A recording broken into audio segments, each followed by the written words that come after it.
Саламатсыздар ма тыңдармандарым? Арнама қош келдіңіздер. Арнамның дамуына үлес қосыңыздар. Лайк басыңыздар, комментарий қалдырыңыздар. Әрбір комментарий менің кейіпкерлерім үшін өте маңызды. Біздің отбасымызда 3 қыз өстік. Үлкеніміз Дариға. Менен 5 жасқа үлкен болса, сіңлім менен 2 жас кіші. Әкем сол ауылда жүргізуші. Күн ұзақ, жем шөпті тиеп алып, бір жаққа кетеді. Сонда кейде түн жарадан ауғанда келсе, кейде қонып қалады. Бала күнімде папамнан сұрайтынмын, фирмаға кетем қызым, дейтін. Сол фирмасын бері келе түсіндік. Шаруашылыққа бай совхоз еді. Ауыл айналасында қойшылардың қыстағы болады екен. Соларға барады. Ал анам ауыл мектебінде меңгеруші мұғалім еді. Бұлайша қатал мінезді болғанмен, мені қатты еркелетіп өсірді. Кейде осы ашуы келгенде үлкеніміз Дариға мен кіші қызы Динараны таяқтың астына салатын. Есесіне маған тимейтін, тіпті үндемейтін. Себебі бала күнімнен тұтықпа, қояншық ауруым болды. Бұл менің бір құлап, бір тұрып жүрген кезім. Жасырмаймын, ойнап жүрген жерімде өзінен өзі аяқ қолым тартылып, тілім байланып қалатын. Медицина тілімен айтқанда бұл қазіргі эпилепсия ауруы. Сонан қорқама, әлде мені шынымен де жақсы көреме. Әйтеуір анам маған қол көтеру түгі тәйттеп көрген емес. Ал әкем келгенде тіпті де үй ішінде мұз қатқан тыныштық орнайды. Ол заманның адамдары ұл қызын солай тәрбиелейтін еді. Ал енді мен 7-шіге көшкенде Дариғамыз кетті. Кеткенде жай кетпеді. Ауданның жігіті алып қашыпты, қазақы үрдікске салып, соңдарынан қуғыншы барды. Бірақ әкемнің қайтып әкелуші болмаңдар, қыз кісінікі деген бұйрығын орындап, соңынан барғандар бос келді. Әкем айтқан соң бітті, анамда көзін сығымдап қоя салды. Бұл оның жоғарғы оқуда оқып жүрген кезі еді. Сөйтіп, ойда жоқта біз жезделі боп шыға келдік. Сөйтсек өзінің сөйлесіп жүрген жігіт екен. Жасы 4 жасқа үлкен демесең, өзінің сыр сымбаты келіскен жігіт. Автожолды бітіріп, жақында ғана полиция жұмысқа тұрыпты. Өзі бір үйдің жалғыз баласы екен. Сонымен ауылдан шыққан Дариғамыз аудандық болды. Онан облыс орталығына тартты. Себебі жаңа жездемнің жұмысы облысқа ауысты. Қысқасы құда анда барыс келіс басталды. Әне-міне дегенше бір қыз болды. Сөйтіп облыстың қақ ортасында күйеуімен тұрып жатты. Әпкем болса өпірімдеп жүріп, жоғарғы оқуын бітірді. Мен де мектеп бітіретін жасқа жеттім. Кенже Динарамыз 9-ға көшті. Сонда мен Алла деп арман қуып қалаға тарттым. Бірақ оқуға түсе алмай табалдырықтан құладым. Ұлттық бірыңғай тестілеу дегенге біраз болып балым жетпей қалды. Содан сүрініп, салым суға кетті. Ал ауылдан келгендердің біразы студент атанып жатты. Қысқасы мен бейбақ ондай бақыттан мақрұм болдым.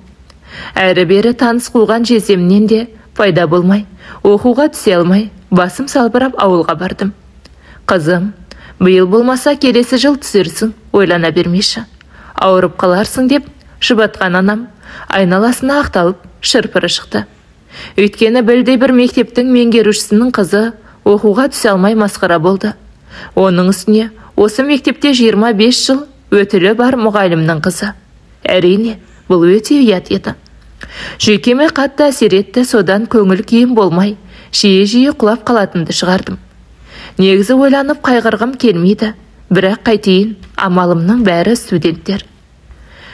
Бәрі оқу деп жан жаққа тарасып кетті. Сонда оқуға түсе алмаған 2 қыз қалдық. Бірі мен, екіншісі тағы бір қыз еді. Оны ғой, оқу деп барып кеп жүргенде өз жігіті алып қашып кетті. Сөйтіп мен жалғыз қалдым. Енді мені әкем де анам да жұбатуға қарады. Асты үстіме түсіп, құрдай жорғалады. Қайтсын, оқуға түсе алмай орталықтан келгеннен кейін менің ауруым тіпті де асқынып кетті. О баста, жылда 2-3 рет құлап жүрсем, осы күні айда құлайтынды шығардым. Ол енді шілдегі келіп аптаға ауысты. Сонда менде қайдан жігіт болсын? Сұлулығыма сүйсінгендер жағалап жүріп, ұстамалы ауру дегенді естігенде табандарын жылтыратып тайып тұратын. Ал мұны білетін ауылдың жігіттері қолымнан ұстауға қорқатын.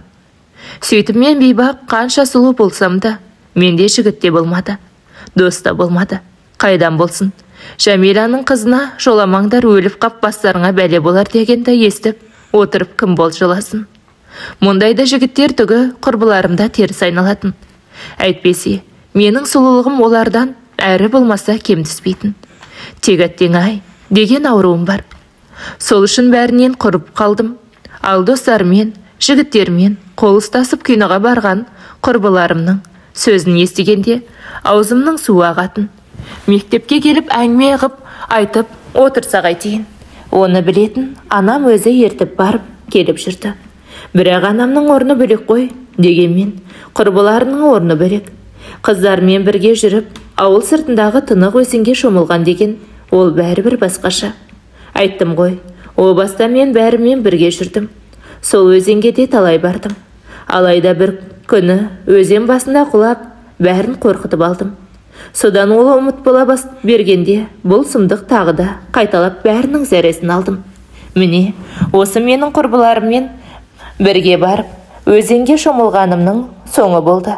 Сонда шырылдаған анам: «Қызым, судың ішінде құлап қалсаң тұншығып қаларсың» деп өзі апаратын болды.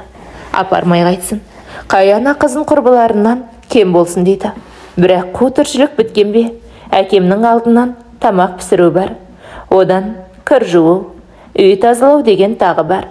Динарамыз барау, бірақ ол мектепте. Мен оқуға түсе алмаған соң, оны сабақтан қалдырмайды. Себебі әне тағы бір қызы оқи алмады дегенді есту анама оңай тимесі анық. Содан бәрі осы анамның мойнында таңмен тұрып мектепке жүгіреді. Онан түсте үйге жүгіреді. Екі ортада тапаннан тозды, жүгірмей қайтсын. Менің ауруымның кесірі маған алаңдайды. Себебі айттым ғой, құласам тілімді тартып шығарады. Мұндайда анам ғана қорықпай көмектеседі. Басқаның бәрі тастап қашады. Тіпті қалтасына темір қасық салып жүретін болды. Сонымен бір күні жұмысынан көңілсіз келген анам мені шақырып әңгіме айта бастады. «Кеше әкеңмен ақылдастым қызым. Өзбекстанның бір жерінде мықты әулие бар екен. Сонда барамыз» деп қалды. Шынымды айтсам, мен осы Қазақстанның ішінде бірнеше әулиеге барғанмын. Каникул болғаннан анам алып жатын.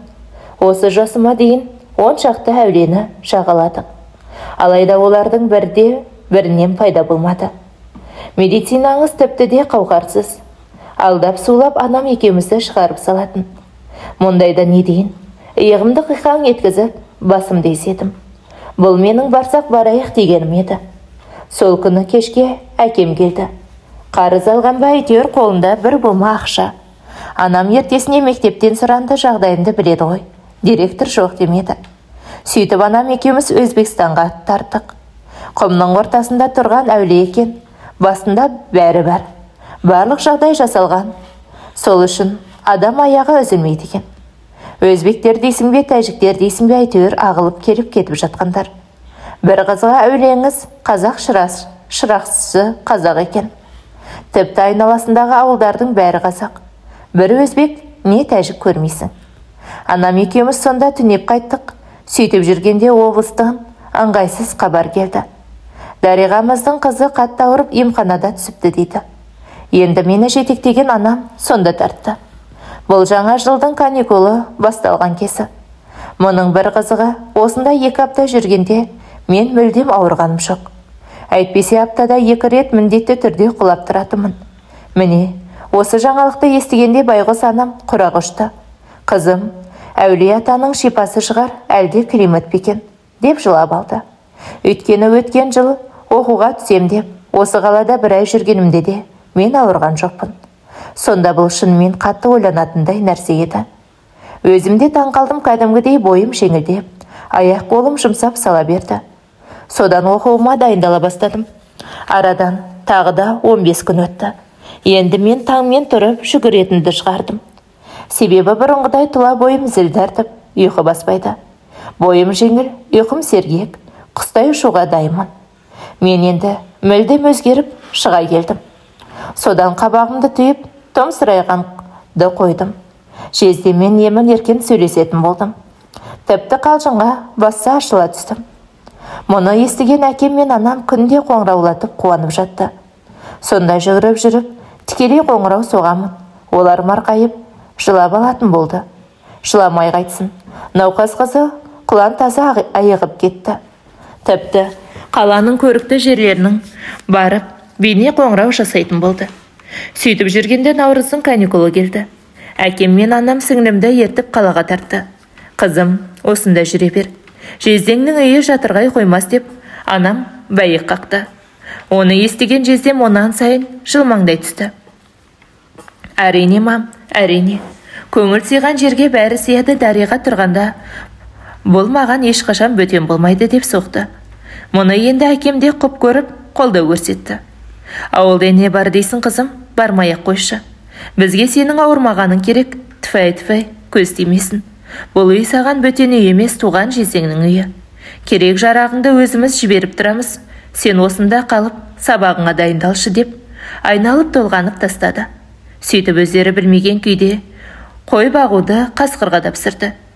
Негізі өзімде ауылды сағынғанымен барғым келе қоймады. Себебі ауырып қалармын деген күдігім болыпты. Сонымен қалада қалатын болып шештім. Қарсы болғанымды көрген анам мен әкем маңдайымнан сүйіп кете барды. Мен әпкем мен жездемнің қолында қала бердім. Ал арадан көп өтпей, Дариғаның қызы қайта ауырып, емханаға қайта жатты. Ештеңеден хабарсыз анам мен әкем ай сайын 2 қой сойып жіберіп жатты. Қымыз, қазы, қарта үзілмей келіп жатты. Оған тойған мен жездем ойқастап бастады. Ойқастамай қайтсын. Дариға емханадан шыға қоймады, қаланың қақ ортасындағы 2 бөлмелі үйде жездем екеуміз ғана қалдық. Сөйтіп жүргенде күн жылынып, шарфпен бас киімді лақтырып тастадым. Сәуір айы ғой, күнделікті таңмен жүгіруді әдетке айналдырғаным қашан. Бала күнімде құлап қалатыным болған соң, анам мен әкем мені көзден таса қылмайтын. Көшеге де жібермейді. Аулада да ғана ойнаймын, ал бері келе өзім ұялып шықпайтын болдым. Өйткені қатарларым мені көрсе үрпие қарайтындарын байқайтынмын. Сондай жүгірмей қайтейін қуанғанымнан жүгіре бердім. Онан кеп, үй ішінде гимнастика жасауға бейім болдым. Жездеммен, олардың да физподковка дегендері бар екен. Әрине, қала үшін күзеткен соң, ол да дұрысақ формасын сақта физикалық тұрғыдан мықты болулар керек. Бір күні кешкі ас басында көңілді отырған жезде әңгіме қозғады. Мен әскерде жүргенде өзің сияқты 2 жыл жүргенмін. Сол әдетке айналып кеткен еді. Соңғы жылдары бәрін тастадым. Саған қосылып мен де жүгірсем бекен дейді. Давайте, бірге жүгіріңіз. Қаласаңыз мен сізді өзім оятайын деп қалдым. Себебі жездем жұмысынан шаршап келеді, ертесіне ұйқыдан тұра қоймайтын. Мен тұрып, жүгіруге кеткенде ол сұлық түсіп ұйықтап жататын. Тағы да таңмен жүгіріп жүріп, ерлі зайыптылар болар, қол ұстасып қатар жүгіретіндерді көретімін. Сыртынан қарап отырып, не деген жарасымды жұптар дерсің? Өйткені қос анары тіп-тік, бөксесі бұлтиған келіншектің қасында, дене бітімі мығым, бұлшық еттері ширақ жігіттерді көресің. Оның үстіне бұл күн жылып, сол қыздар жеңіл-желпі киімге көшкен кез. Сол үшін анадайдан фигураларын ұрып тұрады. Өз басым олардың артық түспесем кем емеспін. Соңғы кездері ауруымнан айығып ашыла түскенім бар. Фигурам деген жігіттердің тілімен айтқанда ат. Қол тимеген қос анарым аспанға қарап айқайлап тұр. Олардыкіндей бұлтыңдаған борбай менде де бар. Бой дегенді Құдай аямай берген, ұзын сирақ, нағыз модель болатын қызбын. Егерде мен ауруымнан толықтай айыққан болсам, енді қалғаны жоғарғы оқумен бір жақсы жігіт. Онан басқа еш кінәратым жоқ. Тек анда-санда ауруым қайталайма деп қорқатыным бар. Қысқасы сонда мені жездемде құптай түсті. Шаршап келем ғой, ойына салуым қиын. Егер есік қаққанға тұра қоймасам, өзің көрпемді тартқылап жібересің ғой деді. Мақұл жезде, мақұл онда деп қоштай жөнелдім. Енді менің де қол ұстаспасам да қатарласа жүгіретін адамым бар. Анау жүрген жігіттердің пішімінен менің жездем сірәда қалыспайды. Өзі де жезде болғанда қандай, 30-ға келмеген нағыз орда бұзар жігіт. Жігіт болмай қайда болсын, қасында 100-ден бір гүлі ашылмаған мендей сұлу жүрсе. Сонымен соңғы шешім деп екеуміз қатар жүгіретін болдық. Бірақ ертесіне бір жұмыста болып, мен жалғыз кеттім. Енді оның ертесі болды. Жезде деп есігін қақтым. Бұл ояна қоймады, әрі-бері қақтым, дыбыс бермеді. Жаймен есікті ашып сығаладым. Жездем ұйқыны сойып жатыр. Бірақ әдемі көк түсті түрсейінен бірдеңе томпиып тұр. Әсте өзі терең ұйқыда, асау ұйғыры ояу сияқты. Қорсын деп шошып кетіп есікті тарс жаптым. Сол күні бұл ояна қоймады. Менің де оның үстіне кіріп оятуға жүрегім дауламады. Ал оның ертесі Дарияға келді. Мұны естігенде алып ұшып, ауылдан анам жетті. Соңынан құдағы ержетті, сөйтіп 2 бөлмелі үй қайта толып кетті.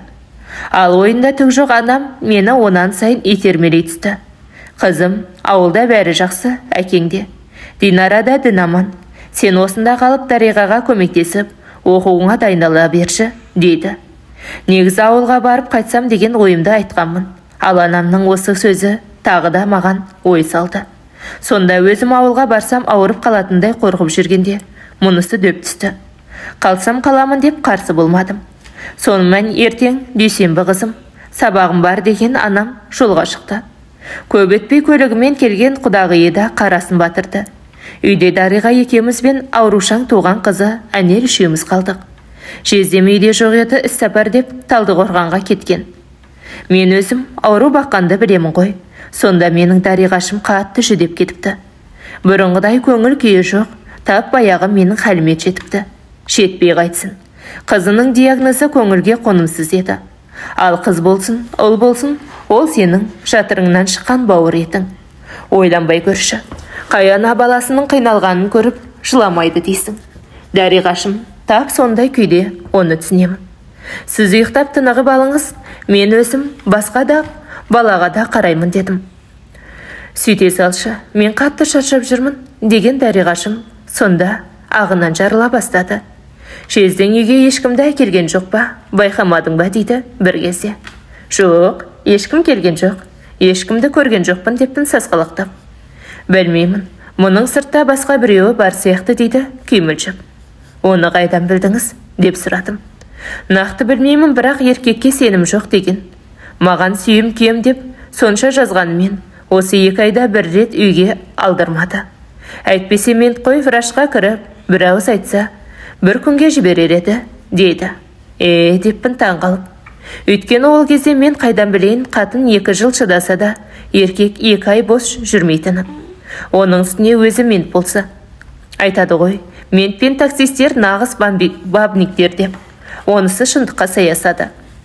Бұларға қыз қырқын деген көп сірә, тем более менің жездем сияқты сымбатты жігітке. Қыздар өздері қылмыңдайды, Дариғашымды түсінемін. Қызғаныш деген қызыл иті бар сияқты. Бірақ оның несін қызғанады деймін ғой, баяғы. Сізде бәрі жақсы ғой, мен жездемнің ешқандайда оғаш қылығын көрмедім. Мен күні түні осы үйдемін, ешкім келген жоқ, кеткен жоқ. Енді ұйықтап демалыңыз дедім. Сен қазір ондайды түсінбейсің, сен әлі жассың. Ертең тұрмысқа шыққанда жақсы көрген адамың үстіңнен жүріп сатқындық жасаса, қызғанатын боласың. Себебі сен оған бала туып берсең, тамағын пісірсең, киімін жусаң, төсегінде болсаң, қалауын жасасаң, бірақ ол басқамен жатып жүрсе, қандай боласың? Әрине қызғанасың ғой деді. Алайда мен ұйықтасын деген Дариғашым онан сайын ашыла түсті. Ортақ төсектің таза болғаны маңызды. Сол төсектен некелі байыңмен не жасасаң да өзің білесің. Оған ешкім запрет қоймайды. Сөйте тұра, сырттан қатын іздеген еркек, ол ақымақ еркек. Әйтпесе осы 6 жылда бір қатындай ақ тырысып бақтым. Сонда да бұл сырттан қатын іздегенде қоймады дейді. Мен енді түсінгендей болдым. Жезден біреумен қолға түскен ұсталып қалған. Әйтпесе менің Дариғашым туған сіңлісіне мынандай сөздерді айтып жынды болып па?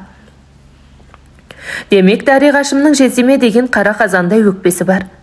Жездем жай жүрмей точно бірдеңе білдірген. Шынымен де 2 ай ышқырын ұстап жүрмеген шығар деді ғой бұл. Сонда 2 айдан бері анандай жоқ боларда. Бірақ өткенде әнеу бір бәлесі бат тиіп тұрған еді. Ол өзі тұрса ғана сондай бат тиятынын шығар. Әлде ұйықтап жатса да сондай боп көріне ме? Қандай болса да ұзын бойлы деуқара екені анық. Қысқасы әпкемнен болған мынандай әңгімеден соң Мен басқаша ойлана бастадым. Миымда сансыз сұрақтар пайда болды. Неге деймін? Неге менің мынандай сұлу әпкем тұрып, жездем солға кетті деймін. Ішімді ит тырнап, қызғана бастадым. Аурудан айыққан мені Құдай осылай ұрды деші. Адасушылық па бұл, әлде қызығушылық па? Басым мең-зең күйде дал болдым. Оның үстіне сол күні түнде тағы да Құдай ұрды мені. Оның енді былай болды. Мен ас бөлмеге кеткен соң әпкем ұйқыға кетті. Әнелде жылап-жылап шаршаса керек, әлде ішкізген дәрісінің әсеріме. Ол да шымбатты. Сөйтіп үй ішінде мүлгіген тыныштық орнады. Әпкемнің сағындым деген палауын дайындауға кірістім. Әлденеме қайта-қайта шиқылдай берді. Шыжғырып жатқан еттен ести алар емеспін. Шиық деп барып жоқ болады. Әрі-бері жан-жағыма қараймын, ештеңе таппаймын. Бірақ бұл шиқыл қайта-қайта шыға берді. Сонда мен қазанның қақпағын баса сала тың-тыңдап отырдым. Әне, тағы да шиқ деген дауыс 2 рет естілді. Барып тоңазытқыштың үстіне қарадым. О Құдай, Дариғашымның телефоны екен, содан қой құрсын деп қазанға жүгірдім. Етім қап-қара боп күйеуге қарапты. Жалма-жан сәбізін салып жіберіп, су құйып орнына кеп отырдым. Қысқасы мен әпкем сүйсіне жейтін тамақты пісірдім, содан кешкі асқа отырдық. Әпкемнің 2 көзі телефонында көзі жайнап құлпырып шыға келді. Үйге кеп ұйықтап тынығып, жақсы боп қалған екен деп ойладым. Сөйткен әпкем өзі сөз бастады. Данаш, күнде жүгіріп жүрмін деп едің, фигураң зың боп шыға келіпті. Көз тимесін жаным, құлпырып кетіпсің дейді. Демей қайтсын, ауылда киетін ұзын көйлекті қалаға келген соң аты бұрғанмын. Орнына келте халат, болмаса мені киіп, үйде кезіп жүрмін. Ал далаға жүгіргенге киетін 2-3 түрлі ұзынды қысқалы майкам мен тырсиған спортивкаларым бар. Өйткен бұл қалада мен ұялатында ешкім жоқ. Танитыным мына отырған әпкем мен анау келе жатқан жездем ғана. Бірақ бағана ғана бүрісіп отырған әпкем неге тап қазір көңілді отыр деймін. Жездем келе жатқанға көңілді отырсыз ба деп күлдім. Әрине да, как жеші деп телефонына өңілді бұл сонда. Міне махаббат дегеніңіз осы. Жездем келе жатыр деп әпкем тасып шыға келді. Осы муж и жена одна сатана дегені рас болғаны ғой. Әйтпесе, осыдан 3 сағаттай бұрын бір түйіп алып, ренжіп отыр еді. Енді міне көзінде күлкі шымайып алып телефон шығып отыр. Әлдененің ұшқыны шылт еткендей ме қалай өсі. Әне бер бәленің сиқыры шығар, оны білетінім Салтанат деген құрбым байға кеткен еді. Өзінің де аузы лас, өте тәлпіш қыз. Бас көздемей айта береді. Пошлыс, зашкаливает. Онымен менің анда-санда телефонда шеркелесетініміз бар. Салтыш, байға тиген қандай екен деп сұрадым ғой енді. О баста бір рет ашиды, сонан соң постоянно қышиды деп қойып қалып шалқамнан түсірген. Соның сөзі рас болғаны ғой. Әпкемнің де бүгін асығы алшысынан түскелі тұр екен. Мына жымайып телефон шығуында бір гәп бар анық. Өйткені түске дейін түйе боп отырған, кешке бие боп шыға келді. Дегенмен некелі байымен білгендерін істесін. Менің онда шатағым жоқ. Бірақ қызық деймін да, еркек пен қатынды бір-біріне ынтықтырып қойған Алланың шеберлігіне не айтасың? Бірі үшін жаралғаны өтірік емес қой. Ой, шатағым жоқ. Бөпе ұйықтап жатқанда барып сабағымды оқиын. Әйтпесе қазір оянып қалса, жылап тоқтамайды. Ол жылағанда оқыдың не, оқымадың не, миыңа түк қонбайды. Себебі әне-міне дегенше жаз келеді. Сонан соң емтихандар басталады. Егер 2-ші рет оқуға түсе алмасам, ең бірінші анамды жерге қаратамын. Сол үшін маған оқу керек. Оқиын, ал палауға тойған әпкем аңылдап жүрді. Осы Мейрамбектің бір өлеңін сыпырып жүрген. Сөйтіп жүріп, қазан табақ жуып жүр. Күтпеген жерден Данаш деген дауыс шықты. Құлағымдағы құлаққапты аты бұрып жетіп бардым. Мына ыдыс аяқтарды өзің жуа салшы, мен шомылып шығайын, дейді қолын сүртіп. Мен сірә жұмыстан қашқан емесмін. Жеңімді түріп, жіберіп кірістім.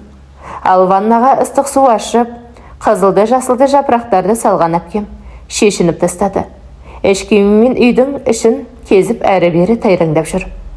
Бұлайша айтқанда такая, сякая, довольная и голая. Мұның сыры маған белгілі жездемнің келе жатырмын деген бір ауыз сөзі. Бүгін бұл үйде той болағалы тұрған сияқты. Соған бірдеңе іздеп жүр, сонысын тапты ғой деймін. Әйтеуір бұл біраз жүріп барып ваннаға кірді. Мен ас бөлмеден қалдым. Әне тағы да сол дыбыс шиқ-шиқ дейді. Бірақ бұл телефон енді тоңазытқыштың үстінде емес, ыдыс жуатын жердегі жоғарғы шкафта тұр. Басында аса қатты мән бермей жұмысымды жасай бердім. Біраз өтпей бұл тағы да сес берді. Не бәле мұнысы? Немене соншама? Қайта шиқылдата берді. Айтқандай, бұл кім екен өзі? Жездем емес-ау, әлде көңілдесі бар ма екен әпкемнің? Бағана жездемді сонша жамандағаны сондан шығар. Осы түнделетіп келетін жездем бе өзі? Ай, мүмкін емес. Менің жездем моншама кеткен беймазақ еркек емес. Бұл кім болса да басқа біреу. Бұрын еститінмін, ауылда мүмкіндік жоқ, қалада көп деп. Өйткені қала үлкен, бірін-бірі тани бермейді. Содан ойнастық жасайтындар көп болады дейтін. Таптым. Менің әпкем құрыққа ілінген. Жездеме ерегіссе де, көңілі қалса да әйтеуір басқаны тапқан. Өзінен сұрасам бекен, бірақ бұл маған айта қояма, жөніңе жүр деп ұрсып берсе қайтемін. Алайда мен осының бәрін ойлаймын дегенше болмады. Заржақ телефонға тағы да хат келді. Бұл кезде менде бәрін тап-тұйнақтай ғып жуып біткен едім. Содан қолымды сүртіп жіберіп телефонға жармастым. Так, коды қандай еді мұның? Жездемнің туған жылы еді. Теріп кеп жібердім, қатар тұрған 10 шақты хаттар мен суреттер атып шықты. Ойбай, құдай сақтасын, бет аулақ. Сонда мен басымды ұстап, сұлық түсіп, отыра кеттім. О, боже, мұндай сұмдықты көрген WhatsApp'та хаттар мен фотолар толып тұр. Енді болары болды, бояуы сыңды мұның. Себебі мен әпкемнің WhatsApp'ын ашып қойдым. Сол жерде жаба салғым келген, алайда арғы жақтан жылт еткен жездем шылмаң етіп тілін шығарып тұрған фотосын жіберді. Ойбай көтек, енді қайттым. Ол аздай фотосын жіберші дейді. Ойбай, бұл менен не сұрап жатыр енсінді? Әпкем деп отырса керек. Мен екенімді білмейді ғой, қояр емес. Жіберші енді жаным дейді. Мәз саған. Мынаның несі дұрыс емес екен ғой. Өзі дегенімше болмады. Шиық деп тағы да хат келді. Жаным, қайда кеттің? Болшы енді көрсетші, шыдамай барамын дейді. WhatsApp'ты тарс жауып отыра бердім. Хаттар болса толассыз келе бастады. Болды. WhatsApp'ты ашпай-ақ үстінен төмен басып дисплейден оқуға болады. Жаным, мен де жібердім ғой, дейді бір кезде. Ойбай, бұл не жіберді екен деймін де, төмен түсіріп қарап бастадым. Ойбу, алла, қырғын келгір оянып алған. Деу бәрекет жыланын жіберіпті. Оны еші басынан ұстап қысып тұр. Бірақ кетпендей қолы жартысына жетпейді. Тіпті екі қолмен ұстаса да ұшына жетпейтін сияқты. Қорқынышты екен ғой, деймін.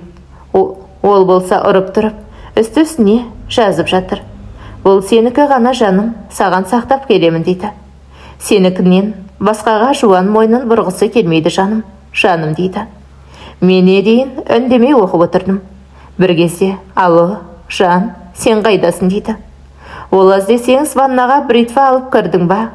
Жаным деп қояды.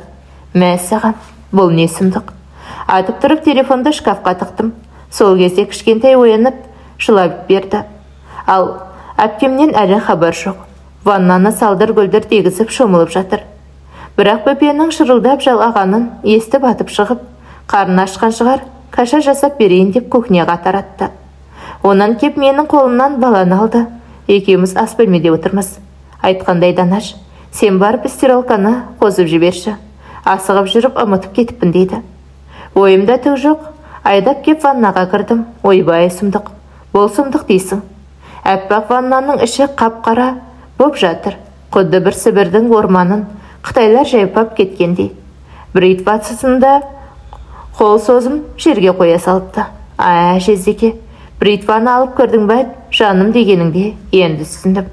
Бірақ сен қорықпашыш, алған ол алған. Тіпті тап-түйнақтай ғып тазалап тастаған. Тазалағанда да жайпап қырып, тып-типыл қылған. Көктөбенің Көк орайы Көлсайдың бетінде жып-жылтыр қылған.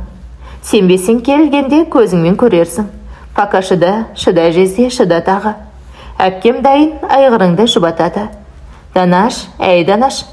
Жоғарыда тұрған пәперсен ала келші, баланың бұтын ауыстырайын деген әпкемнің даусы шыққанда шошып түстім. Шошымай қайтейін, жездемнің жазғандарын. Кеш болса да миым қорыта бастады. Басыма енді жетті содан. Қазір міне деп пампер салып тайдым дейсің. Ал Дариғашымның ештеңменен ісі жоқ. Кашасы өтіп кішкентайдың аузына қышып жатыр.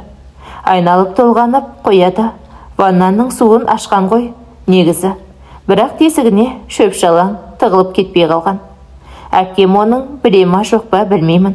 Білмейтін шығар сірә. Әйтпесе баланы маған беріп, өзі барып тазалап тастаушы еді. Бұл Кашаға тойған қызын құшақтап, айналып толғанып отыр.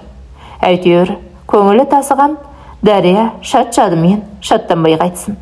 Бағанағы қара батыр кеп нетіп тойғызса, көзі шайдай ашылар анық. Айтпадым ба не? Жездем қоңырау соғып бірдеңелерді сұрап жатыр. Сезіп отырмын. Әпкем маған алаңдап сөйлей алмай отыр. Сонда мен телефонымды құшақтап өз бөлмеме сып бердім. Екеуі біразға дейін сөйлесті. Қалқиған екі құлағымды бірдей көкнеға қаратып тұрып алғанмын. Дайын дедім ғой, дайын деймін. Болды енді ұшатын уақытың боп қалды. Аман есін жетіп ал.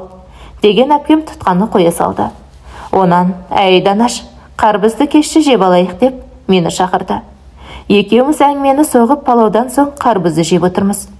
Әпкем сөйлеп бастады. Жездең күнмен аэропорттың қонақ үйінде бір өзі жатты да қойды. Белгісіз себептермен рейсі 5 сағатқа кешігіпті. Содан тап қазір ұшқалы жатыр екен. Кеш келсе де аман сау келсе болды дейді әпкем. Қап бәлем деп сонда ғана түсіндім. Қонақ үйде жалғыз өзі болған соң екен фотоларды үсті-үстіне жіберіп жатқаны. Әйтпесе қайдан жібереді? Көшеде жүріп жібермейтіні анық қой. Іші пысып не істерін білмей, қайта-қайта фотолатқан түрі екен. Содан сұрап қоймаған соң, менің әпкем жіберіп, соңында сөз есткен. Оған ашуы келген әпкем ваннаға кіріп, высший результат көрсеткен. Түнде енді высший пилотаж көрсетеді. 30-ға жетпеген жастар ғой, өздері біледі, онан өлген адам жоқ дегенімше болмады. Анам қоңырау соқты. Қызымға, кеше аман есен жеттім үйге дейді. Қуанып жатырмыз. Әй Дариғаш, күйеу бала келді ме деп онан сұрады. Келе жатыр мам деп қысқа қайырды әпкем. Сонан соң менімен ұсақ түйек әңгіме айтқан анам осындағы нағашыларын айта бастады. Бұл қалада анамның нағашы апалары тұрады. Солар қалаға келіп тұрып, үйге соқпадың деп өкпе айтқан көрінеді. Бізге соны айтып жатыр. Әй Данаш, қыз жақсы болса, уақыт тауып барып қайтыңдар. Олар менің туған нағашыларым дейді. Уақыт болса барамыз деп жылы жаптық. Негізі осы қала дегенің жақсы, ешкімді есігіңді жөнсіз қақпайды. Ауылдағыдай өткен кеткендерде үйіңе бас сұға бермейді. Мұнда барыс келіс деген мүлдем жоқ. Тіпті көрші-көршіге кірмейді, өйткені әркім әр жақтан келген. Ауылдағыдай аталас таныстар емес. Мен осы үйге келген 3 айда бұл үйге ешкім келген емес. Жаныңның рахаты, тыныштық мұнда. Оның үстіне Wi-Fi бар, интернет ұрып тұр. Ауылдағыдай терезенің алдына барып тізіліп тұру деген жоқ. Демек қаладан жігіт тауып қалаға тұрмысқа шығуым керек деп жатып, сол түні мен ұйықтап кетіппін. Алайда қарбыздың құдіреті қойсын ба, түн жарымда ұрлана басып, қажетіме шықтым. Қалалықтар біледі, мұнда ұрлана баспасаң болмайды. Өз үйің болса білінбес, бірақ кісінің үйінде бұл өте ыңғайсыз. Оның үстіне жездем келген, екеуі 2 айдан бері бірін-бірі көрмей, екеуіне де сағыныштың салқыны тиген екен. Ат ойлатып асыр салып жатыр. Шарт-шұрт тиген шапалақ, сықыр-сықыр салдыраған кроват. Құдай сақтасын. Бірақ мына есерсоқ кімді ұрып жатыр? Әпкем ыңырсып, таяқты жеп жатыр. Құрсын, мұндайды кім білген? Не болса да жанын шығарып, тұрып қинап жатыр. Сол сәтте мен бәрін ұмыттым. Шынымды айтсам, ұмытқаным жоқ, қатты қорықтым. Қорықпай қайтейін. 9 тоңқылдақ пен бір шіңкілдек бір бөлмеге кіріп алып төбелесіп жатқан сияқты. Бұлай болмайды дедім. Бағанағы мені оятқан дарбыздың құдіреті кері кетті. Сығалап кеп есіктің айнасынан өңілдім. Қырсыққанда жапқышпен жауып қойыпты. Бірақ бір бұрышынан сүлбелерін көрінді. Мәссаған. Жатын кроватқа жақын тұрған тумбаның үстінде қызыл түсті шам жанып, оның арғы жағында терезе ернегінде жасыл түсті шам жанып тұр. Сары түсті көрінбесе де өлексі сары сәуле бар. Керемет. Әпкем жатыр, светофор сияқты өліп өшіп жездем жұмыс істеп жатыр. Тоқтап барып, қайда бастайды. Тіпті жиілетіп жібереді, қысқасы қып-қызыл қанды майдан. Мұндай көрініске жаның ашымай ма әпкеңе? Ойбай, мынаусы не сұмдық. Андықтап қарайыншы деп көзімді кірегейлеп, онан сайын мойнымды соза түстім. Сөйтсем жездем әпкемнің қолын артына қаратып, байлап қойыпты. Тіпті қара түсті лентамен байлапты. Ол аз десеңіз, көзінде лентамен байлап тастап, шардылдатып, құйрықтан ұрып алады. Онан мініп алып, бұрышқа қарай шауып кетеме. Әйтеуір маған көрінбей қалады. Қабай, Төсек дегені осындай болса тап бір атасына нәлет. Мына есікті бір теуіп, әпкемді алып қаша жөнелсем бекен. Әне, құрғыр оны ойлаймын дегенше болмады. Жездемнің үстіне қонжиған әпкем айдақтап шауып берді. Қосанары селкілдеп секіріп жатыр. Онан әлгі светофордың қызыл түсі жанама білмеймін. Әйтеуір тоқтай қап жездемнің кеудесіне басып, басын қойып жата кетеді. Бірақ көп жатпайды, сары түс жанатындай, төсін сипап дайындай бастайды. Ол аз десеңіз, жалаң төсін тістеп бастайды. Сөйтіп тұрғанда жасыл түс жанып, екеуі бірдей ақшаңдап айқайға басады. Қысқасы сол айқаймен қоса секірген әпкем біразға шапты. Соңында қатты шашылса керек, сұлық түсіп жата кетіп, кезекті жездеме берді. Ол енді менің әпкемді аты бұрып астына басты. Ал керек болса, бәсе төсектерінің түрі құрсын. Мұндай болғанша аңшыңсыз шаруаларын тындырса болмай ма? Бұл не бәле шыңғырып, үйді бастарына көтеріп. Әлде төсек дегені осындай бола ма? Сонда көрген сұмдығым көз алдымда қалды. Екеуі тыншығандай болғанда мен өз бөлмеме жеттім. Бірақ бұл не деген сұрақ? Көкейіме қонып алды. Өйткені қазір ғана көргенім 18-дегі қыз үшін шынымен де сұмдық еді. Сөйтіп жатып ұйықтап кетіппін. Бұл менің таңғы 7-де тұрып үйреніп қалған кезім. Жеңіл желпі киімдерімді киіп жүгіруге кеттім. Содан еркек көрсем болды, бұтына қарайтын болдым. Бірақ жездемдікіндей сұмдығы көбінде болмайтын сияқты. Өйткені оныкіндей шалбарын көтеріп, сес көрсетіп, кішініп тұрған ешкімде жоқ. Әпкемді құттықтай берсем болады екен. Сол күні мен күндегіден де көбірек жүгірдім. Себебі түндегі шайқасты ойлап жүріп, үйден біраз ұзап кетіппін. Қайтып келсем жездем жұмысына кетіпті, әпкем әлі ұйқысынан оянбаған сияқты. Жаймен келіп, есікті еңкейдіп, сығалап қарадым. Тырдай жалаңаш әпкем тоңқайып түсіп ұйықтап жатыр. Абырой болғанда, жездем қызылды жасылды кішкене шамдарды өшіріп кетіпті. Содан әпкем ұйқысынан тұрғанша жата тұрайын деп бөлмеме сыттым. Қызық деймін, қызық екен. Аяқ қолыңды байлап тастап шапалақпен ұрған деген. Бірі бұрын соңды естімеген нәрсем емес. Мұндайды бір білсе, анау салтөш білер деп, одан ойланып жатырмын. Ол баланың жылағанын, оянғанын әпкем жұбата бастады. Мен тұрып, ваннаға беттедім. Онан жеңіл желпі жуынып, шайынып, ас бөлмедегі үстелге жайғастым. Сонда апыл-ғұпыл киінген әпкем бөпесін әкеп беріп, өзі ваннаға кетті. Әбүйір болғанда бұтына екі елі іш киімін киіпті. Соңынан қарап қала бердім, құйрығын аямай сабап тастапты. Әкесінің ақысы қалғандай ұрғаны несі? Тіпті сау жерін қалдырмапты. Будақ-будақ қып-қызыл саусақтардың ізі жатыр. Бірақ оны ерейтін менің дәриғашым жоқ. Ваннада шомылып жатыр. Баланы жұбатқан боп мұна жақтан мен де тың-тыңдап отыра бердім. Бұл шығып бөлмесіне кетті. Онан қысқы қалатын киіп, әлесап, қарсыма кеп қонжығып, әңгімесін бастады. Данаш, қатты шаршағаным сонша тастай қатып ұйықтап қалыппын дейді. Көріп тұрмын әпке дедім. Түндегіден соң өліп кетпегеніңді айтшы. Солай демей қайтейін, мойныңда қап-қара іздер жатыр. Қылқындырған ба, тістеген бе, сондай құрсын. Ал оның ештеңемен ісі жоқ, күлімсіреп көңілді отыр. Кешегі қызғаныштың жүзінде жұрнағы да қалмапты. Сонда қалай? Түнмен таяқты жеп бүгін тым көрмегендей отыра береді. Әлде төсек қатынасы деген сондай ма? Жоқ, Дана, сен мұны өзінен сұрама, тіпті анау Салтанаттан да сұрама. Ешкімнен сұрама, интернет ашып Гуглден сұра. Сонан соң өзің ақ үйреніп аласың.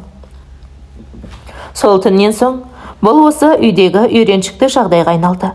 Жездем үйде болғанда түн жарыдан ауғанда аласапыран көтеріліп, онысы 1 сағатқа созылады. Соңғы кездері тіпті оған көңілде бөлмейтін болдым.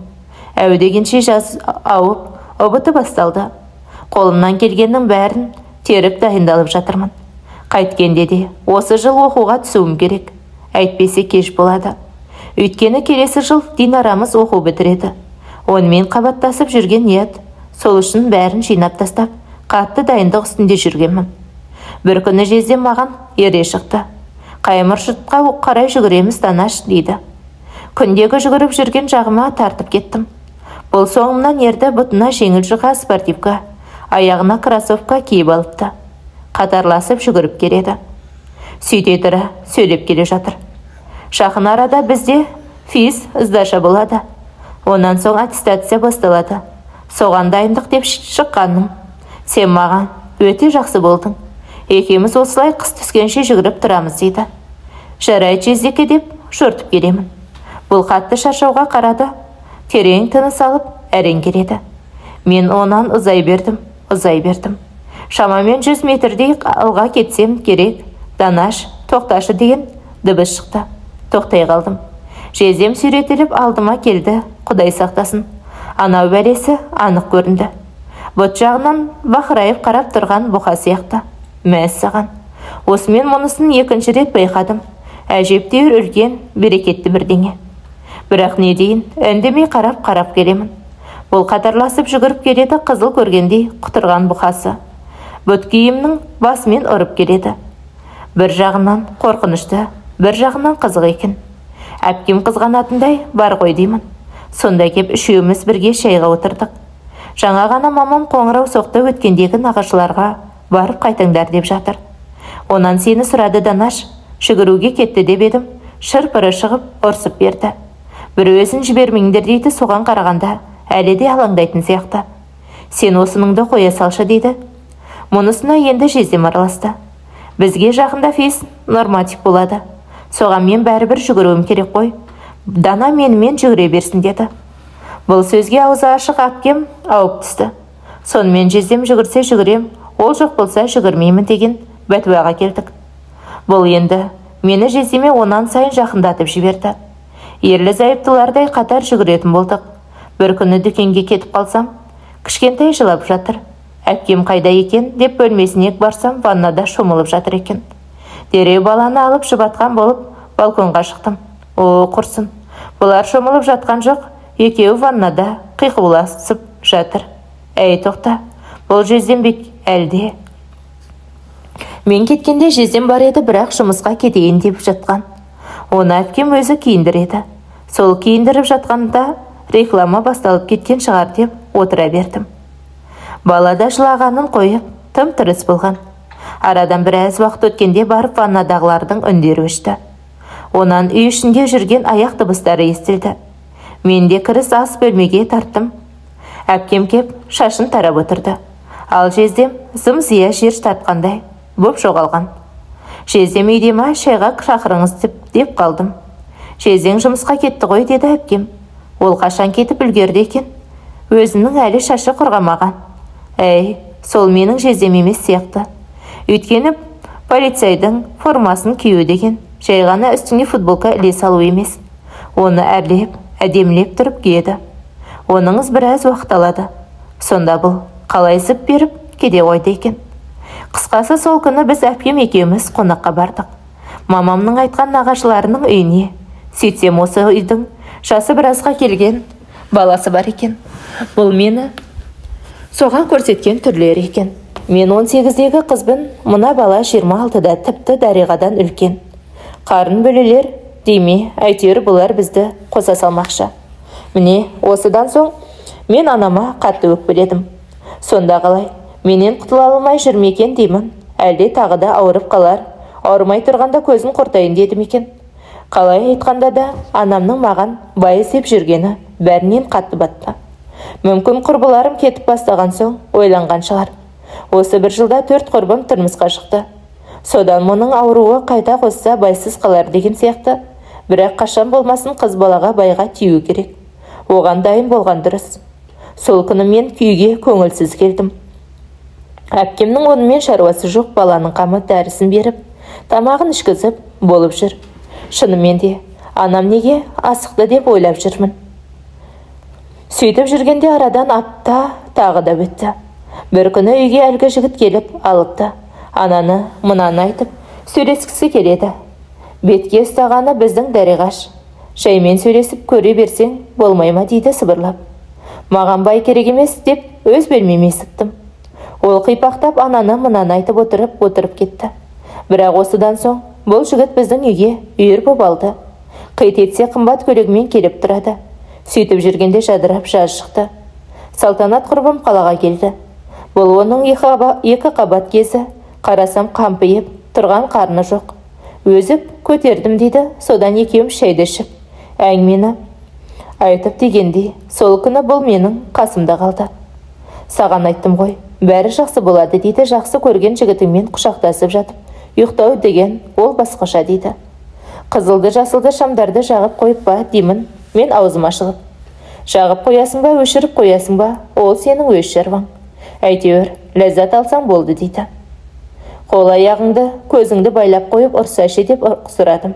Ой құрбым, ол мағанда майдай жағады. Бірақ оның аты басқа, ал мына шам жағу дегенің оны романтикалық түн деп атайды дейді. Сонда күнде сондай ғып шам жағып жүресіңдер ма деймін, аузым ашылып. Шам жағып не керек? Ол кәдімгі батареямен істейтін түрлі түсті светильник қой. Давай көргің келсе интернеттен көрейік деді. Сонымен зу деп барып Гуглге кірдік. Құдай сақтасын, түрі бар денді. Ана қол аяғын шандап, байлап тастайтынның атауы бар екен. Ал қалқындырып, шапалақпен ұрғанның да өз атауы бар екен. Жалпы бәрінің аттары бар, төсек қатынастары екен. Бір қызығы, сол қыздардың бәрі де ләззат алып жатыр деп түсіндірді. Шынымен де, жас қыздар ішін ара түсіп, өздерінен біраз жасқа үлкен еркектерге қайта жабысуда. Тіпті екі еркекке жалғыз өзі секіріп жатқандары да бар. Салтөш, мыналардың арасында жас жігіттер жоқ қой, неге орта жастағы еркектермен болып жатыр деп сұрадым. Жас жігіттерде опыт жоқ дейді, бұл маған сыбырлап. Опыты несі деппін, таңырқап. Негізі бар ғой Дана, ең алғаш болғанда опыты бар еркекпен болған жақсы дейді. Олар мына біздің дым көрмегендер сияқты бас салмайды. Олар алдастырады, күйіңді келтіреді. Әнеу сонан соң барып бастайды. Сондай қыз аса қатты қиналмайды дейді. Қысқасы екеуміз біразға дейін интернет көрдік. Мен сұрап жатырмын, ол айтып жатыр. Мынау қалай деймін? Бұл жақсы дейді ол. Ал мынау ше? Ол бұл вообще супер дейді. Ал бұлай ше? Деймін басқасын көрсетіп. Айттым ғой Дана. Жақсы көрген жігітімен жатсаң бәрі жақсы, бәрі ұнайды. Тіпті қайта болғың келеді дейді, аузының суы ағып. Демек басында бір рет қиналасың, сонан соң болды екен. Мұның сөзінен түсінгенім осы. Қой, болды. Жатайық құрбым, мен ертең гинекологқа барамын деген Салтошым сонда ұйқыға кетті. Ал интернеттегі жарқ-жұрқ еткен көріністерге қарап, мен біраз отырдым. Расымен де қызғия деймін. Не бір әдемі сұлу қыздар өздерінен 15-20 жастай үлкен еркектермен болып жатыр. Мұның бір сыры бар деппін сонда. Қысқасы ертесіне гинекологтан шыққан Салтош сол күні ауылға қайтты. Мен қалада қала бердім. Ал әлгі жігіт соңыма түсіп алды. Оған мына жақтан жездем шықты. Данаш, кімге тисең соған ти, бірақ мен әр барғанда дастарханда арақпен бас тұратын болсын алдымда дейді қалжыңдап. Мен сонда қалжыңына қалжыңмен жауап беріп, құдылып жүрдім. Сөйтіп бір күні әпкем кішкентайын алып емханаға тартты. Үйде жездем екеуміз қалдық, таңмен тұрып бірге жүгіреміз. Томпиған томпаға мені тарта берді. Менің осы жездемде точно опыт бар деймін мен. Бірақ жездемнен ешқандай хабар жоқ. Қалжыңдағаны болмаса онан әріге бармайды. Әпкемнің кеткеніне бір апта болды. Бір күні суық тиіп, қатты ауырып қалдым. Шаман адам жазда ауырады деген деп жездем қалжыңдап қояды. Шынымен де қызуым көтеріліп, жедел жәрдем шақырдық. Екі инені бірінен соң бірін егіп кете барды. Көзімді ашсам, тамағым құрғап барады. Орнымнан тұрмақшы болдым, оған қауқарым болмады. Аяғымды созуға шамам жоқ. Түн іші жездем өз бөлмесінде футбол қарап отыр. Африкада әлем чемпионаты болып жатыр дейтін. Дауыстаған болдым. Ол естімеді. Телефонға үңілдім, сөйтсем WhatsApp-тан жаңа ғана шығып кеткен. Жезде деп жаздым. Көп өтпей келіп есіктен сығалады. Денсаулығың қалай, Данаш дейді. Аяқ қолым мұздап жатқан сияқты дедім. Бұл зып беріп жоқ боп кетіп, бірер минуттан соң келді. Сөйтсем майкасы мен шортиін киіп келіпті. Содан маңдайымды ұстап көрді. Қызуың жоқ сияқты, Данаш дейді. Аяғым үйіп барады, Жезде дедім. Бұл енді менің аяғымды уқалап бастады. Табанымнан шығып тіземе келді. Онан қайта төмен кетті. Бірақ екі құлағын телевизорға түріп алған. Маңызды матч болып жатқан сияқты, сонымен бұл біраз уқалап кеп маңдайымды тағы ұстап берді. Енді жатып ұйықта, Данаш, егерде бірдеңе болса айтасың ғой. Мен барып футбол көрейін деді. Рахмет деп қала бердім. Бірақ осыдан соң мен қатты бұзылдым. Өйткені өмірінде күрек ұстамаған, қолының күсі жоқ жездемнің алақаны маған жағып кетті. Салтөш рас айтқан екен, ұнағанда қандай деймін. Еркектің сипағаны деген бір керемет екен. Бұл менің әлі аяғымды сипағанда болғаным. Салтөш айтқандай кеудеме жақындаса ше. Ал әнеубір видеодағыдай аузын салса ше. Олай жасаса, вообще супер. Деп еді ғой. Міне, мен осылай сақадай сай жүрсем де, жездемнен ешқандай хабар болмады. Есесіне докторынан аптада бір түнге әпкемді сұрап әкеліп, езіп салып жүре берді. Шынымды айтайын, соңғы күндері мен олардың түнін қызғанатынды шығардым. Өйткені ышқына шыққан әпкемнің дауысын онан соң да талай естім. Бұл менің интернеттегі әуестеніп алған кезім еді. Олар бастағаннан мен де мына жақтан желіге зып беремін. Сөйтіп көз алдыма бәрін елестетіп жатамын. Тамаша көріністер басталады. Сол қыздардың орнына өзімді қойып, мен де тыпыршып бастаймын. Аяғымды айқара ашып, әрі-бері сипап, ерінді тістеймін. Ал әлемнен бейхабар ана екеуі бақырып-шақырып, шаруаларын бітіріп сұлық түседі. Сол кезде мен де жатып көзімді ілемін. Ал таң атқанда тұрып, көше кеземін, жүгіремін. Соңымнан ерген жездемнің түндегі шайқастан аман бұқасы бір түйіп тұрады. Көз қиығын салып, қарап-қарап қоямын. Қайтейін, мен оған қатты қызығамын. Не деген алапат нәрсе бұл. Осылайша күндерім өте берді. Ауылдан анам да келді, өткендегі менің ауырып қалғанымды естіп құстай ұшыпты. Бұл маған тағы да түрткі болды. Сағи деген көз алдымда өсті қызым. Оқуға келгенде көріп жүрдім, тым жақсы жігіт қой, дейді. Жақсы болса Динараңды бере қой деп бүртейдім. Қызым ау, ол әлі жас қой. Сағи онан біразға үлкен шығар дейді. Мен де жаспын мам, менен де біразға үлкен деп дөңк еткіздім.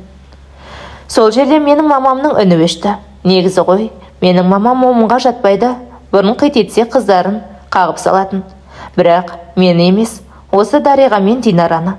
Маған тіпті қатты сөйлеген емес. Сен соныкі болар, мамам сонда үнсіз қалды. Ал менде мамам неге айта береді, әлде менен құтылғысы келіп жүрмекен деген арамой жылп етті. Сонан соң не десін, больницаға барып кеп, амандығымызды тілеп кете барды. Мен болсам жездемнен хабар күтіп жүре бердім. Еркек боп, өзі емеурін танытпаса мен қайтейін. Бірақ бір күні тағы да бір қызық жағдай болды. Дариға ұсақ түйекке дүкенге жұмсаған. Ертең балаға керек болады деп қаша, сабын, памперс дегендей әкелші деген. Соларды алып есіктен кірсем, телевизордан ғана дауысы шығып тұр. Басқасы тым-тырс еді. Қолымдағы сөмкемді қоя сап, қажетім үшін ваннаға бардым. Сөйтіп тұтқасын тартып қалмаймын ба? О, сұмдық. Сұмдық емес, бұл дегенің ғажап екен. Төбедегі су құйғышты ашып қойған. Жездем шомылып жатыр. Шашының бәрі ақ көбік, көзін тасқып жұмып алыпты. Екі қолымен қолтық кеудесін сипап шайып тұр.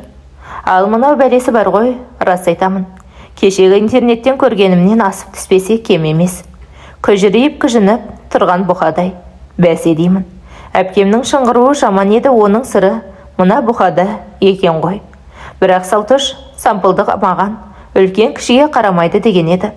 Оған сенбей интернеттен де көргенмін, онысы рас екен. Размер асаба роли не играет деп бақырайтып жазып қойыпты. Бірақ олай болуы мүмкін емес шығар. Интернет дегенің осы күні не бір сұмдықты жаза беретін болды ғой. Сол кезде мен жапқым келмесе де есікті жаптым. Онан ас бөлмеге зып бердім, тыңдап қоямын. Әпкем өз бөлмесінде қызымен әуре боп жүр. Әбірей болғанда мені ешкім көрген жоқ екен. Теледидардың дыбысынан байқамай қалса керек. Осылайша бұрын фотода көрген жездемнің бұқасын бүгін көзімнен көрдім. Бұл мені онан сайын қызықтырып, өшіктіріп жіберді. Сонан соң қалайда осы бұқаға жолығудың жолын қарастыра бастадым. Бір күні мұның да сәті түсті. Әпкем сол баяғы больницада, қызының әлегі. Бүгін бастықтың туған күні деген жездем шыттай киініп шығып кете барды. Үйде жалғыз қалдым. Сонан кешкі асымды жеп алып компьютерге қонжидым. Шаман видеоны қосып қойғанмын, өзімше сондағы көріністі қайталап жатырмын. Немістікі, қазақтікі, орыстікі толып тұр. Тіпті қазақша сөйлеп, қазақша сөйлеп жатыр. Құдай сақтасын. Қолдарынан бәрі келеді, бәрі профи. Құрсын, мен мұны тек шетелдіктер істейді деп жүрсем, қазекемдер асып түседі екен. Орысын ғой тіпті ұшына шыққан. Бір кезде есік сықырлағандай болды. Интернеттің қызығына түсіп байқамай қалыппын. Ойбай жесем келген сияқты есікке кілт салып жатыр. Мен компьютерді өшіріп үлгермітім едім. Теңселе басып жетіп келді. Алайда бөлменің алдына кеп қатты да қалды. Қап, мына құрғыр қалай өшетін еді? Таппай жатырмын. Өшірмей-ақ қой Данаш деген дауыс жетті. Жалт қарадым. Жездем жаймен қасыма келді. Өткенде поиске кіріп қарасам, осындай роликтер іздеуден шықты. Кім екен деп ойланып қойғам сонда. Өйткені Дариғаштан сұрасам мен емес деді. Демек сен екенсің ғой, бұрында кірдің ба мұнда деп сұрады. Сонда менің мойныма алғаннан басқа амалым қалмады. Сөйтсем поиске жазып іздегеннің, көргеннің бәрі историяда жазылып тұрады екен. Оны қайдан білейін? Әсте интернет қана болса болар, тек басқа нәрсесі жоғалмаса болды деп тіледім сонда. Өйткені компьютер осы жездем мен әпкемнің бөлмесінде. Айтып болама, бірдеңелері жоғалып менен көріп жүрер. Бірақ ол маған ештеңе де демеді. Сыпырып тастаған халатымды әперіп, өзі теріс айналды. Иығыма іле сап, өз бөлмеме сып бердім. Ятай, масқара ғой бұл. Масқара болдым деймін. Төсегіме жетіп қисай кеттім. Бір кезде бұл ас бөлмеге барды, онан тоңазытқышты ашып, сыңғырлатып бірдеңе алды. Аяқ дыбысының сезіп жатырмын, онан бір кезде кеп менің бөлмемнің есігін қағып, Данаш, ояусың ба деп дауыстады. Үндемедім. Болсам да екінші рет атымды атады. Сонда ғана әу дедім, шамылғымның басында шығарып. Ас бөлмеге кел, пиво ішеміз дейді. Негізі бұл менің алкоголь ішпейтінімді біледі. Бұл мені өте жақсы біледі. Бала күнімнен аурушаң болғанымды, онан Өзбекстанға барып жақсы болғанымды, бәрін біледі. Демек пиво дегені жай сылтау, басқа нәрсеге шақырды. Маған да керегі осы еді дегенмен ұят қысып бара қоймадым. Бұл енді кеп есікті ашты. Данаш, жаңағыдан ұялып келмей тұрсың ба? Сен қорықпа, мен ешкімге айтпаймын дейді. Ұйықтап қалған боп, үндемей жата бердім. Бұл енді төсегіме жақындады. Данаш дейді, иығымнан түртіп. Басымды бүркеп алғанмын, үндемедім. Бұл сонда қорқайын деді. Данаш, ол үшін ауырып қалмашы, бізге сенің амандығың керек. Ұмыт оны, вообще ұмытшы. Ол деген сенің возрастыңда болып тұрады. Айттым ғой, мен оны ешкімге айтпаймын. Бұл сені, менің арамыздағы ғана қалады. Мен просто бір-екі рет байқадым, соған Дариға көрем екен десем, сен екенсің ғой. Егер сол үшін ұялып жатқан болсаң, ұялма Данаш. Кел, бүгін біздің бастықтың туған күні болды. Мені бөлімше бастығы қып дайындады, дейді. Оның маған не керегі бар деймін, іштей. Бастық болса өзіне маған емес қой, маған мұндай әңгімелерің ұнамайды. Онан да өткендегідей аяғыма массаж жасап берсе ғой. Маған тап қазір солай ұнайды. Сонда менен жауап ала алмаған жездем қорқа бастады. Дана, саған не болды? Әлде ауырып қалдың ба деп шыр-пыры шығып жақындай түсті. Тіпті иығымнан сипап, шашымды тарағандай болды. Онан тұрып барып, светильникті қосып келді. Өйткені жарықты қоспай есіктен түскен сәулемен отырған. Түрлі түсті өлексе жарығы бар светильник алып қойған ем. Соны қосты. Сөйтіп, менен жауап бола бермегенге, ол менің аяғыма массаж жасап бастады. Онан шығып, балтырма жетті. Етбетімнен жатырмын, жоғарыға шықса ғой деймін. Бірақ бұл шыға қоймады. Қайта төмен түсіп кетті, қабайя деймін. Алақаны майдай шағып барады, сонда бұл бірдеңелерді айтып жатыр. Ести алар емеспін. Себебі бойым балқап, белгісіз бір тылсым күш жездеме қарай тартып бара жатты. Шалқамнан жатайыншы деп сыбырладым. Бұл оған аңтарылып қалды. Сол аралықта мен шалқалап жатып жүгірдім. Қосанарым жұға шамылғыны көтеріп тұрды. Жездем аяғымды уқалап отыра берді. Ол, аздай Данаш, сен ауырып жатқан сияқтысың деп сыбырлады. Олай дегені бұл мені науқас деп есті. Тұтанағы бар деп есті. Шын мәнінде көзімен көрмеген еді. Сонан қорқа бастады. Тіпті тап қазір атып тұрып жабысам, тастап тұра қашпақшы. Бір кезде Данаш, сенде бәрі жақсы ма деп тағы да менен сұрады. Тағы да үндемедім. Себебі көздерім жұмылып, ләззат алып жатырмын. Мені мұндайда тоймайтын сияқтымын. Сөйтіп жатқанда бұл өзі бөлмесіне зып берді. Содан телефонға жармасып әлде кімге қоңырау соға бастады. Таң алдында кімге қоңырау соқпашы деп ойланғанымша болмады. Жедел жәрдем бе? Тезде жедел жәрдем жіберіңіз срочно. Мекен жайымыз мынандай деп айтып салды. Мен бұл кезде өзгеше әлемге кіріп кеткен едім. Шыға алмай жатырмын. Тоқтат, шақырма деп айтуға шамам жоқ. Тұла бойым толықсып жатты. Арадан көп өтпей жездем далаға жүгірді. Жедел жәрдем келіпті, алдарына түсіп соларды ертіп келді. Қай жеріңіз ауырып жатыр сіңлім? Еш жерім ауырмайды. Қызуың жоқ па? Жоқ. Дереу қан қысымымды өлшеп бастады. Бәрі норма ғой. Тыныс алуың қандай деп сұрады бір кезде. Норма дедім. Әлгі медбике таңғалды. Содан аналарға есікті жауып шыға тұрыңдар деп бұйрық берді. Тағы бір жас медик балам мен жездем шығып есікті жапты. Сонда бұл менің кеуде тұсымды ашып жіберіп тыңдай бастады. Онан үстімдегі жұқа жапқышымды тартып алып, қызым, ешкім саған зорлық жасаған жоқ па деп сұрады. Жоқ дедім. Енді бұл менің төменгі жағыма ашып қарады. Пастелімді тексеріп жатқан түрі. Бірақ зорлықтың ешқандай белгісін байқай алмады. Сіңлім, мына жігіт саған кім болады деп сұрады. Ағам болады дедім. Туған ағаң ба деді. Иә, туған ағам дедім. Негізі ол менен күдіктенетіндей болған еді. Себебі үстімде ештеңе жоқ, тырдай жалаңаш жатырмын. Мен сорлы ертіп жата беріппін. Тұрып киінсем болады ғой, ол да есіме келмепті. Қысқасы тіліңнің астына тастап жат, қызым деп бір таблетка берген медбике апамыз шығып бара жатты. Онан көп өтпей таң атты. Түндегіңе ыңғайсызданып ауырып қалдың-ау деген жездем маңдайымды ұстап көріп шайғап отырды. Жоқ, ол үшін емес, дедім кесені созып жатып. Білмеймін, әйтеуір қатты қорқыттың ғой мені, Данаш. Мұны мамаға айтамыз ба дейді. Жоқ, айтып керегі жоқ жезде, дедім. Бұлар менен қатты қорқып қалғансыз қайтсын. Өйткені мен ауылда атағы шыққан ауру болдым. Айттым ғой сіздерге. Ауылда маған ешкім жоламайтын.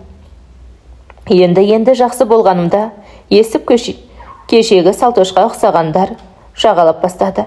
Жігіттер хабарласып бастады, бірақ менің бәрінен көңілім қалған еді. Олардан ғана емес, мына өмірден түңілген едім. Содан болар психологиям орнында емес сияқты. Өзіме ештеңе білінбегенмен, мына жездем соны аңғарғандай әңгіме айта бастады. Данаш, сен осы кейде қатты өзгеріп кететінің бар. Сол кезде мен сенен қатты қорқамын дейді.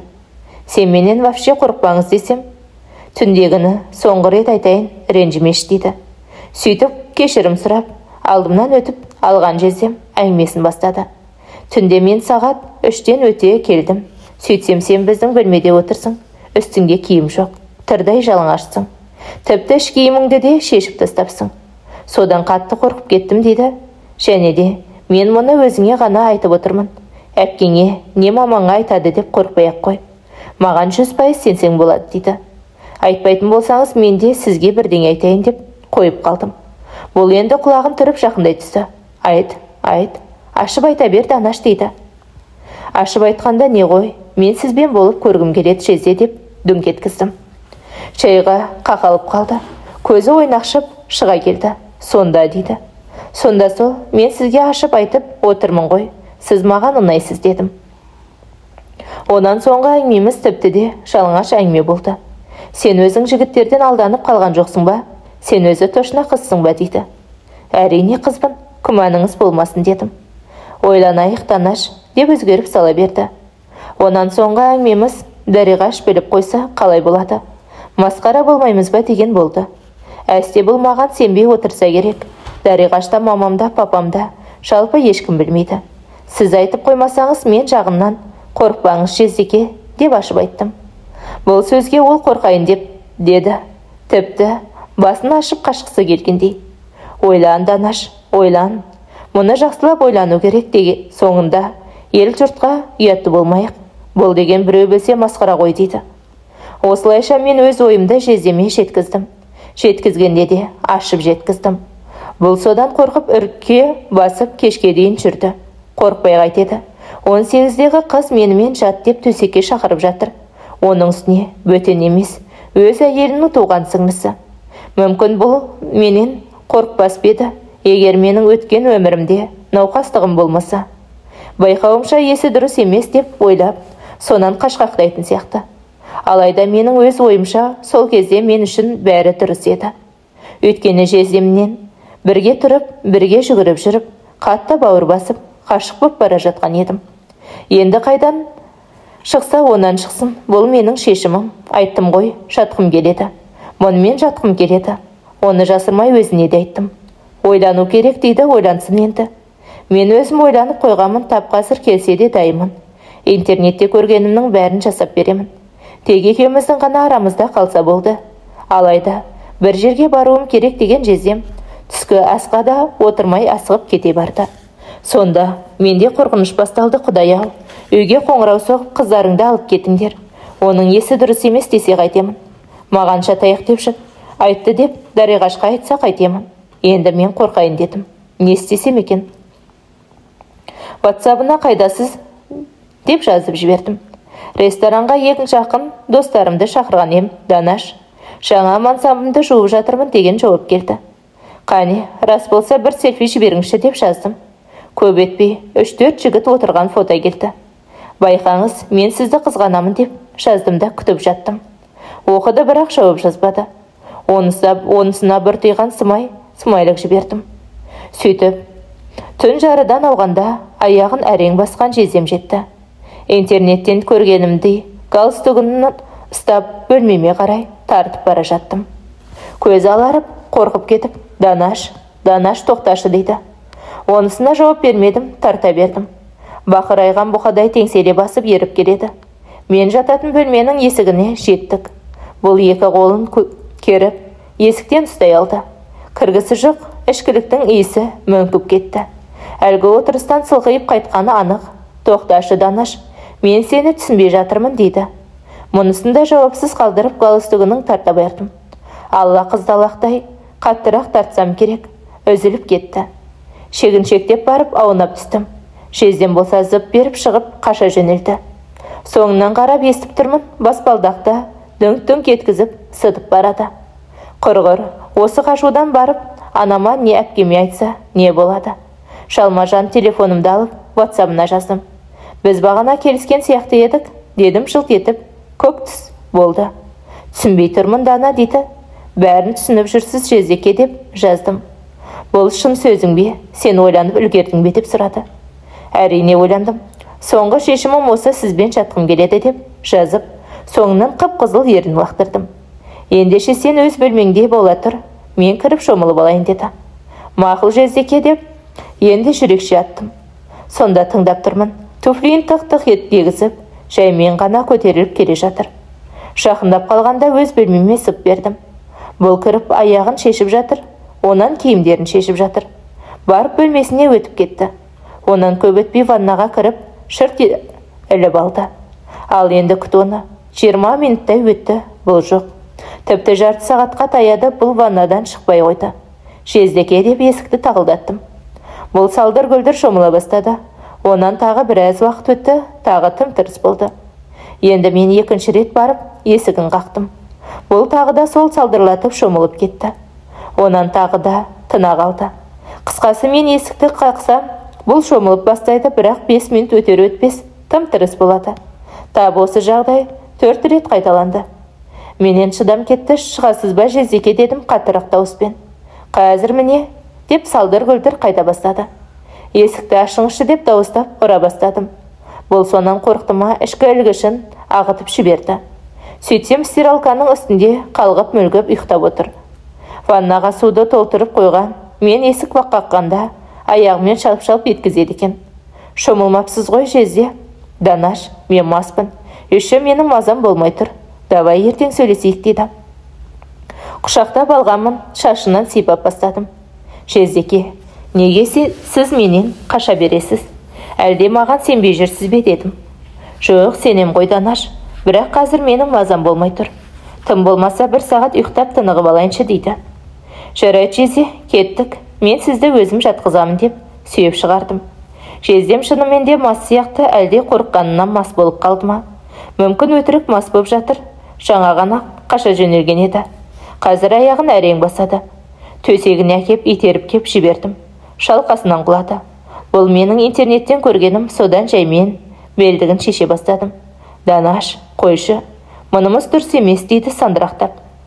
Дұрыс Жезде, бәрі дұрыс. Мен сізбен жатқым келеді деп айтып салдым. Сонан соң шалбарының сыртынан бұқасының басын қосып қысып жібердім. Айқайлап шыға келді. Данаш, дейді, бұл үздігіп. Ау жаным Жездеке, айта беріңіз, деймін. Мен құлағына сыбырлап. Данаш, тап қазір қоя тұршы. Ертең екеуміз психологқа барайық, сен бір көрінші. Жақсы психолог танысым бар, соған апарайын. Сол не айтса, тап солай болсын, дейді. Онысына мен келіспедім, жармасып жатып шалбарын шешіп алдым. Анау бәлесі ойнақшып шыға келді. Көргендерімді жасап, кеудесін сипап, сүйіп жатырмын. Онан тамағына жеттім, онан ерінге кеп сүлікше сордым. Бұл сонда да мені құшақтамады. Кинодағыдай бөксемді болмаса, қос анарымның сипамады. Сұлық түсіп жата берді. Мен болсам үдей түстім. Төменге жетіп түрсейіне жабыстым. Сол кезде шарт етіп, жағымнан шапалақ дейді.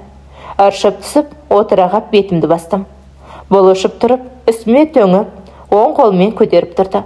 Саусақтарының арасынан көріп отырмын, қозғалсам қойып жібермекші. Бірақ мұнысынан өзі қорыққан сияқты іле шала. Данаш, ауырып қалмадың ба, кешірші мені, деп безек қақты. Онан шашымнан сипап жұбатпақшы болса керек, жақындай түсті. Мен тап осы сәтте пайдаландым. Анаусынан қол жүгіртіп ұстап алдым. Болаң тарылып барып, көтеріп алды. Онан жұмсақ төсекке атып ұрып, түрсүйімді жыртып лақтырды. Сенен соңғы рет сұраймын, Дана, сен өз еркіңнен қоя, дейді. Әрине Жездеке, әрине. Бұл менің таңдауым. Бұл өз еркім, айттым ғой сізге. Мұнымызды ешкім білмесе болды, мен өз басым ешкімге айтпаймын. Сосын сіз мені ауру деп қорқып қашып жүрсіз. Мен ауру емеспін. Мен тек сізбен болғым келеді. Сіз маған ұнайсыз, дедім. Сонда бұл менің ернінен сүлікше сорды. Мен де қалыспадым, анаусынан ұстап алып, сипап жатырмын. Жаным, мен шынымен де қорқып жүрдім ғой, дейді. Қорықпаңыз жаным, бәрі дұрыс бізде. Тек ауыртпай істесеңіз болды, деймін. Қазір міне, деген Жездем енді қос анарыма ауыз салды. Ұнап барады құрсын. Ойбай сұмдық, алақаны астыма жетті. Аяғымды айқара ашып, ыңғай бере бастады. Бұл енді менің қарныма жетті. Сумаңдаған тілі тиген жерін өртеп барады. Мен де шашынан сипап жатырмын, бір кезде бұл шалт тоқтап қалып, Данаш, ваннаға барайықшы жаным, дейді. Менің аяқ қолымды жан жоқ жаным, осында істей беріңіз деп сыбырладым. Жоқ Данаш, қазір міне деген Жездем мені көтеріп алды. Онан апарып ваннаға кіргізді, сөйтіп тас төбеден жылы суды ашып кеп жіберді. Сонда тұрған шампунды сығып жіберіп, шашымды жуа бастады. Онан өзі кіріп, маған жақындай түсті. Басынан ұстап отыра кеттім. Әне дегенімше болмады, Жездем аузыма жақындатты. Білгенімді жасап, үрлеп, салып жатырмын. Тас төбемізден су ағып тұр. Неше тәтті сияқты өзі. Үптеп, сипап сора бастадым. Енді Жездем менің шашыма жабысты. Тартып барып, душ пен ваннаның ортасында тұрған стиралкаға отыра кетті. Тізерлеп отырып алғанмен, итініп жатырмын. Арасында қосанарымның ортасында қысып үйкелеп қоямын. Бұл не деген керемет десеңші.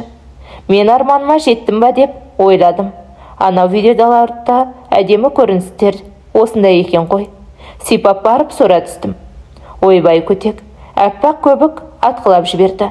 Тап сол сәтте қалтырап, дірілдеп кеткен жездем, тоқтамашы Данаш, деп үздіге берді. Ұнап жатқан сияқты көзін жұмып алған ыңырсып қояды. Мен тоқтамадым, асау айғыр бірте-бірте басын бұға берді. Онан соң былқ-сылқ момақан бола қалды. Тас төбемнің ыстық суы құйып берді. Данаш, сен суперсің жаным деп жездем сыбырлап қояды. Суперің болам жаным деп мен де айтып жүргірдім. Енді біз құшақтасқан күйі төсекке кеп құлағанда жездем өзгеріп сала берді. Данаш, бүгінге осы болды. Осының өзі норма емес пе айтшы дейді. Норма жезде норма демін кеудесін сипап жатып. Норма болса осындай бола берейік, бірақ әріге бармай-ақ қойсақ, өйткені сен алда тұрмысқа шығуың керек қой дейді. Мұнысына бір тыйған боп томсырая бастадым. Бұл мені алдауға күшті. Ұнады дедің ғой Данаш, өкпелемеші. Маған негізі осындай ұнайды деді. Маған да ұнайды, бірақ басқаша болмай ма енді деп сұрадым. Ондайды кейінге қалдырайық, қазірше осындай боп жүре тұрайық дейді. Әйтеуір бір күн қожиятыныңды білемін. Енді сен ешқайда бармайсың деп іштей көбірлеп қол создым. Әнеуір бәлесін ояна бастады. Енді біз әлгі ваннадағыны төсекте қайталадық. Бұл енді біріншегідей тез біте қоймады. Алысқа тарттық. Шамамен 1 сағат болса керек, әйтеуір шашып тыншыды. Сонан соң екеуміз құшақтасқан күйі ұйқыға кеттік. Ал таң қыла бере мені оятқан жездем өз бөлмеме жатқызып, бетімнен шөп өткізіп сүйіп кете барды. Кешке дейін аман бол жаным деп қимасам да қала бердім. Содан ойлап жатырмын, жездем менен қорқама қалай өзі деймін. Негізі қорқпайды, бірақ сенбейді. Сенсе бір сөзді қайта-қайта айта бермес еді. Өзі де 100 рет айтып, ұсақ түйек өсек қып бітті. Менде қыпша бел, ұзын бойлы әппақ қызға қай еркек болса да көзін сүзетін анық. Жездемде кетер емес. Дегенмен пака бізге осы да болады. Бұл да супер ғой дегені қисынсыз. Супер не супер ғой? Өзің сүйген жігітпен төсектес болған вообще супер деп Салтөшті айтып еді. Шынымен де солай екен. Супер не супер. Бірақ маған бұл жеткіліксіз. Алақанымен сипағанның өзіне аспанға ұшып кеткенмін. Енді соны анаусымен шықып көрсе деймін. О, жаңалық. WhatsApp-ыма жаным жездем жазып жатыр. Данаш, әлі ұйықтап жатсың ба, ояусың ба дейді. Ояумын жаным деп жазып жібердім. Данаш, анау-мынау лишний сөздерді жазбашы WhatsApp-қа дейді. Сап тыйылдым. Өйткені осы менттердің телефондарын тексереді дейме, тыңдайды дейме, сондайды естігенім бар еді. Олай дейін десем, Дариғашқа жазғандарын көрдім. Жіберген фотоларын көрдім. Сонда бұл менен қашқақтайды екен ғой. Әйтпесе оған жібереді, маған неге жібермейді? Дариғашқа жібересің, маған болмай ма жаным? Данаш, мен сіздің оған жазғандарыңды оқығанмын жездеке дедім. Болды Данаш, барғанда сөйлесеміз. Ертерек қайтыңыз, сағынып жатырмын. Арадан көп өтпей бұл есіктен кірді. Ұшып барып мойнына асыла кеттім. Тоқташ Данаш, папкамды алайын деді. Ваннаға кіріп шыққыңыз келмей жаным? Жоқ, оған уақыт жоқ. Төменде экипажда жігіттер күтіп отыр. Жездем папкасын қолдығына қысып есікке беттеді. Жаным, менің жаным деп, мен оған жақындай түстім. Данаш, давай пока WhatsApp-қа ештеңе жазушы болма. Өзіңнің WhatsApp-ыңдағының бәрін өшір, ұмытпай өшір. Памятте қалып қоймасын, бүгін мен патрульдемін. ОПМ-ге шығамыз. Іс-шара деген жездем шығып кете барды. Сылана басып, барып соңынан қарап қала бердім. Осы менің жездем шықса, жақсы адам. Шынымен де, бұл негізі өте жақсы адам. Бұл енді тек қана менікі, ешкімге бермеймін өзін. Дариғаштан басқаға қырындап көрсін, бытшытын шығарамын. Менікі деген, ол тек қана менікі болуы керек. Басқа мен бөліспеймін. Дариғашқа болса амалым жоқ, бұл оның заңды некедегі байы. Бірақ мен де қалыспаймын, Дариғашының туған сіңлісімін. Бір үйде тұрған соң, ебін әрқашан табады. Таппай көрсін, бір ауыз айтамын десем бітті. Алдыма түсіп құрдай жорғалайтын болады. Айттым ғой, Себебі мен мұны қатты жақсы көремін. Тіпсі ессіз ғашықпын. Құрсын, алдағы апта ұбыты ғой, оқуымды оқиын жезем. Уже құрыққа түсті ғой. Сонда да жазып қойыншы мені ұмытпасын. Жаным, шездем, мен сізді сағындым. Мұндай сөз жазба деймін, Дана. Жақсы көремін ғой сізді. Қысқартшы Дана деймін. Хочу боп жатырмын ғой, маған ұнады. Соңғы хатымды оқымады, меніңше телефонын сөндіріп тастады. Сөндіре бер, кешке келесің ғой сол кезде.